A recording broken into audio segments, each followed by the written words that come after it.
Here we go. Stay quick and focused. The same to you.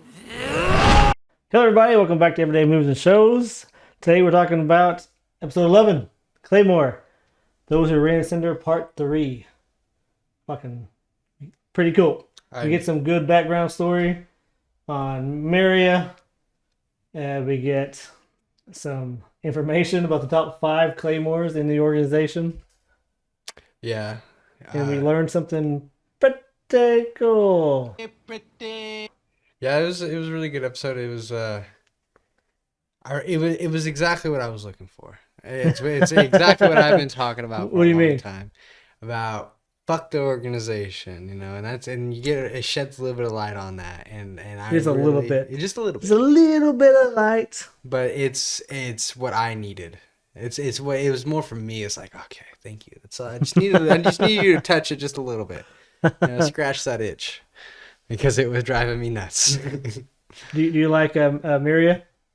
I love Miria. I really Now you like kind of her know why she's one of my favorites. now. Yeah, and that's what I'm saying. It's just like Claire's so smart, and they kind of portrayed her to be very naive for the most of the episode. When honestly, I feel like she's almost on the same level as Miria in terms of intelligence and being able to see things for what they really are. Yeah. Maria knows more about the organization than Right. That's what I'm saying. She's more enlightened, But- but I feel like Claire is, she isn't far behind Miria in terms of, figuring everything out and kind of coming to terms with, hey, this organization isn't, Yeah. what it claims to really be, Yeah. Someone behind the Yeah. the curtains curtain, pulling yeah. the strings. Yeah. Exactly. Yeah. So that's what I loved. That was my favorite part about this episode. They shed a little bit of light on that. That was really cool. So Yeah. Well, I like how it starts right off from last episode. Mhm. As soon as they kill the creature, Claire, she just like falls down. She's just gassed. yeah. And then they drop a bombshell. They're trying to figure out why they're all picked, Yeah. right? Right. And they figured out, well, they're all troublemakers, Yeah. right? Denova's not really a troublemaker, but she's a troublemaker with other Claymores. She doesn't get along with other Claymores. Where the other ones, they kind of fight with people, with humans more. And then Claire, she just doesn't follow instructions. Not only that, but they're all, I feel like, starting to realize things the organization doesn't want them to realize, and That's Miria. No, that's all of them, because when Miria asked the question, how close have they ever gotten to awakening, and they've all admit to that. Yeah, but I don't know if the organization knows about them all awakening. I really feel like the organization has a really good idea of what's going on. I would think so. They got a couple people, but I don't know. Okay, so in this episode, we also meet Galatea, right? She's organization number 3, right? And she is one of the best when it comes to sensing auras and stuff. And she had no idea they were awakened. So therefore, it makes me think that Only because of the distance. Only because of the distance. I don't know. I I feel don't like know. if she was a little bit closer. Well, she knew whenever Denova awakened. She said, "Oh, Denova awakened." Yeah, that's what she told the guy, and the guy's like, "She's like, well, aren't you worried?"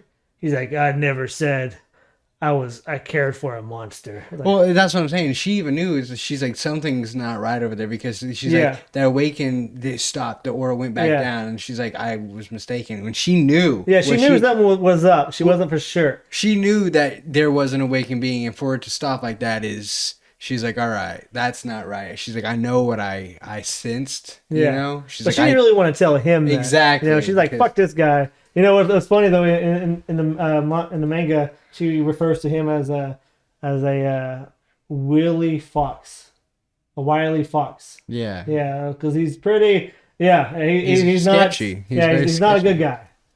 Yeah, I mean, you could definitely none of them that work for the organization is very good, but I would definitely say out of the 2 of the ones that I have met through the organization, the dude with the hat is my favorite. He's very Rubel. That's his name. That's his name. I finally figured it out. Rubel.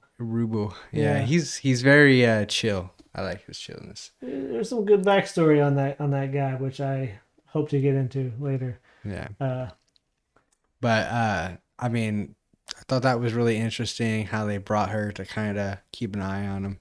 So that was really cool. yeah, Because that's what I'm saying. The organization, that's what makes me feel like the organization knows what's up. They not only did they send them there to die, because that's where they send claymores to go die. It's to him. Yeah, is to him. No awakened being. Not only did they, because when they did defeat him, he's like, I did not expect that. He's like, how many are dead? And then she was like, none of them were dead. One's really weak. I can barely sense the aura, but the other ones are fine. And he's like, I'm very impressed.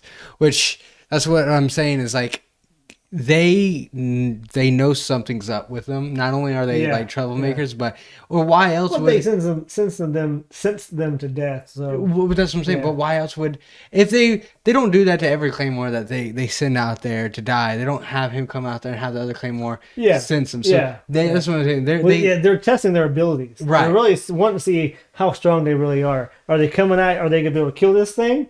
If they can, awesome. If they can't. Yeah, like I was saying in the last episode. Yeah. It's kind of, it's victory either way for them. Yeah, either way. Yeah, either way for them. It's a win-win. Yeah. I thought it was interesting. But did you find it interesting that Claire could actually sense Galatea? She, just for a brief second, she felt somebody watching them. Oh yeah. And Mary is like, "No, I've already probed this area. And there's no one who can reach us, in these mountains." That's what I'm saying. Claire, dude, she's OP. She's OP. She's just she's not there yet. She's not there yet. Yeah. She's so OP though. She becomes and she comes OP, especially in the manga. She comes way OP. And one day we'll get there. Yeah, that's what I'm saying. This episode's really cool in terms of just the information that you get. Really, for me, it answered a lot of questions internally I was battling with. I was kind of aggravated with how the organization was getting away with a lot of what they were getting away with. You know what I'm saying? Without, the claymores kind of catching wind. And now that's... Well, not all of them. Not all, just the one, like... Really, it's just Maria. The ones that matter. Yeah, Maria, the ones that matter. Maria is really the one who caught wind. Yeah, maybe there was ones in the past, but Maria, she's kind of figured out, hey, these 3 people here I can trust. But she doesn't tell them everything. She tells them a little bit, and she says something in the manga that I don't really remember what it is. She said something. She says that she learnt the organization's greatest secret. But she doesn't share it. She doesn't share it. I'm like, damn you, tell me what it is. Does she even say that in the show? She doesn't say in the show, only in the manga. Okay, I was about to say, I don't recall that. Only in the manga she said it. Whenever they're about to leave, or whenever they first killed the awakened being and they're talking about everything, she says, she learned their greatest But they secret. Never shed light on that? I think they do eventually later, but I don't remember what it is, to be honest with you. I'm like, I don't remember what it is. Okay. I think I know what it is, but I'm not for As sure. long as they don't just say that. And No. They don't in the show. Okay, so only only in the manga. Yeah. So that's why they didn't say it in the show. Come on. But don't worry, we will get there. All right, even we'll go past the show and we'll get there.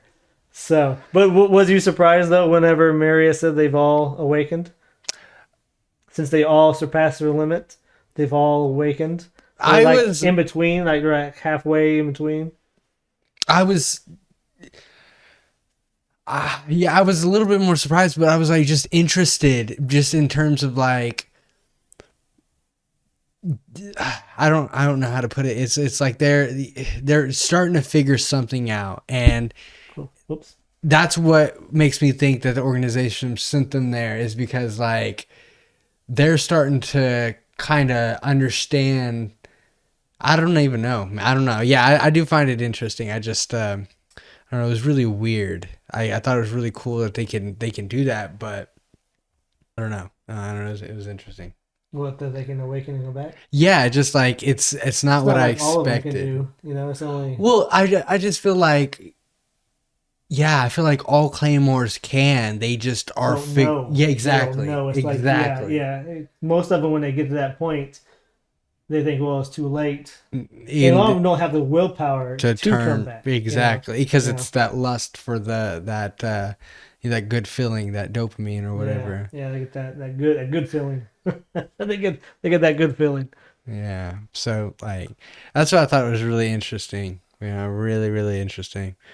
But I feel like that right there is what separates the children from the men, you know what I mean? And so to speak, being able to go there and bring yourself back, that makes you number one right there. I feel like that right there should bring you into the single digits because that shit right there is nuts. I mean, like your potentials. Well, as Maria said that, all of you are not what your rank says. All of you are probably in the, you know, top 10. Yeah. But she said there is a big difference between the top 5 compared to, Yeah, once you reach from 6 to 5, it's like significantly different. Yeah. Which we will talk a little bit about Which in we the next see, episode. because Maria, she reveals the top 5, right? Yeah. She writes their emblems on the wall, and she says, beware of these top 5s. If you cross any other Claymore that's not in the top 5, she's like, you'll have a chance. But if you cross one of these that's in the top 5, You're done for. you need to run. You need to get out of there. And so they go number 1, Alicia, right? 2, Beth. 3, Galatea, which is one of my favorites. Which we met Galatea. She's the one with that guy. Yeah. He even says her name. So she's probably my. It's hard to put anyone above Claire, but I would say her, Galatea, and Maria are my 2 favorites. I love Galatea. For one, I love the name. It's a badass name. I almost start naming my dogs Galatea. But after Galatea, we have Ophelia. She's number 4. If I've ever seen her. I personally enjoy Ophelia. I like her. Yeah, you like her right now. I like her because she's a crazy dude. She's crazy. Yeah. We see her next episode. And then number 5, Rafaela. I like Rafaela because it sounds like a Ninja Turtle. Yeah. Sounds like a Ninja Turtle. But I like, though, when Maria's talking about the top 5, she stops on Ophelia. Yeah. And, because she freaking knows, man. Well, there's a little flashback whenever of her and Ophelia. Yeah. Well, yeah, whenever Maria was hunting an awakened being, and Ophelia was there, trying to get her to awaken. Yeah. To awaken, so the way she could kill her. So Ophelia has kind of a thing for awakened beings. She that's what she hunts. That's what she loves, is awakened beings. And she says that she does not care about life or human life or anyone's life. She just wants to kill. So yeah. She's crazy. Which honestly, I feel like in terms of the training of a Claymore, I feel like they should all be a little bit more on Ophelia's mindset in terms of crazy, because like the training is just crazy. I mean, it's insane, the brutal. So I feel like for someone to go through all that and not come out as Ophelia, it's pretty wild. I feel like it would be more or less deranged and bloodthirsty, I don't know. I mean, I think they're all a little crazy, but yeah, Ophelia does take the cake when it goes to crazy. She's pretty badass. I always said she's like my ex-girlfriend, crazy.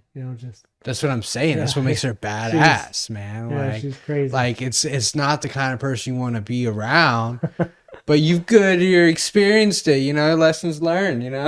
So it's cool. Yeah, lessons learned. I like it. I think it's cool. Yeah. But that was a little bit on the top 5, and then they kind of go their own way at the end. They were after they part ways, and they say they make a little pact.